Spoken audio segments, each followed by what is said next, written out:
د بېنظیر روپۍ چې دي هغه شروع دي، خو په هغې کې ځینې کسان چې دی غلطي کوي، نو د هغه غلطۍ د وجې نه د هغو روپۍ چې دی دا بندېدی هم شي. ځکه زیاتر داسې نوي کسان دي چې هغو تر اوسه پورې د خپلو روپو معلومات نه دي کړي. نو په دې ویډیو کې له اهم معلومات در کوم. دا معلومات ستاسو د ټولو لپاره دي. بل دا ویډیو غریبانو لپاره تاسو ویډیو راړئ دا مخکې شیر کوئ چې نورو کسانو ته رسي.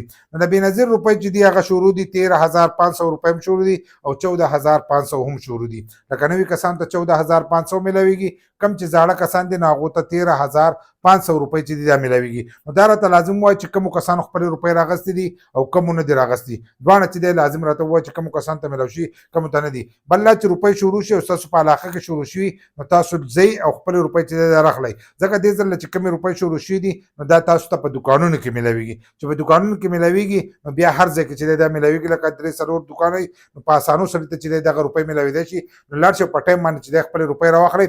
خو د هغې نه مخکې چې کومو کسانو ته میسج راغلی خو د لازم لاړ شي، او کومو ته چې نه دی راغلی نو هغه که یو څو ورځې نور صبر کوئ هم صبر وکړئ چې ستاسو په اکاونټونو کې دا روپۍ چې دی دا جمع شي، نو تاسو ته به دغه روپۍ میلاو شي. په دې کې ځینې نوي کسان دي.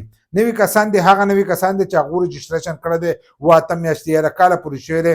نو اکثر زموږ سره میلاو شي، وایي موږ ته خو روپۍ میلاو نه شوه، موږ رجسټریشن کړی دی. نو روپۍ ما دا تاسو ته په څو ویډیوګانو کې دا خبره کړې چې دا روپۍ د چا کور له نه راوړي.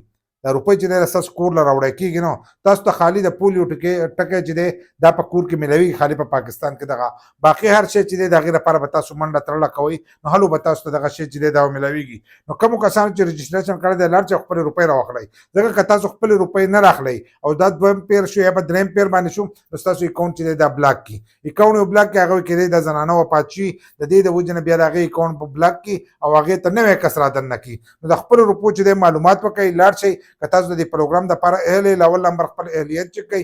که اهل یې نو بیا لاړ شئ او خپلې روپۍ چې دی دا راواخلئ. نو چې راواخلئ نو تاسو ته به روپۍ میلاو شي. بل لا چې ستاسو اکاونټ به د بلاک کېدو نه چې دی د هغې نه به بچ شي.